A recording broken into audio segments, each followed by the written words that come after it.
Team India Zimbabwe జట్ల మధ్య జరిగిన రెండవ టీ20 మ్యాచ్లో భారత జట్టు తాము జీరో కాదు హీరో అన్నట్లు ప్రదర్శన చేసి వారిపై వచ్చిన విమర్శలను తిప్పికొట్టింది.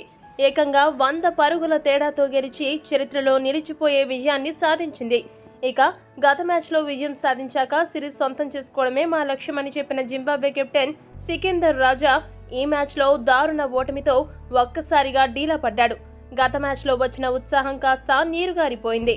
మ్యాచ్ అనంతరం జింబాబ్వే కెప్టెన్ మాట్లాడుతూ ఏమన్నాడంటే, మాకు తెలుసు టీమిండియా ఒక ఛాంపియన్ జట్టు అని. ఆ జట్టుని ఎప్పుడూ తక్కువ అంచనా వేయలేము. వారు ఛాంపియన్ జట్టులా ఈరోజు మాపై దాడి చేశారు. గత మ్యాచ్లో ఆడిన జట్టు ఇదేనా అనే అనుమానం కలిగేలా వారు మమ్మల్ని భయపెట్టారు. ముఖ్యంగా అభిషేక్ శర్మ క్యాచ్ జారవిడిచి మేము పెద్ద తప్పు చేశాము. అతడి ఇన్నింగ్స్ వల్లే మాపై ఒత్తిడి పెరిగింది. మేము మ్యాచ్ పై పట్టు కోల్పోయాము. అతడి షాట్స్ చూశాక మాకు అభిషేక్ శర్మకి ఎలాంటి బంతులు సంధించాలో అర్థం కాలేదు. లక్ష్య ఛేదనలో మేము పూర్తిగా విఫలమయ్యాము.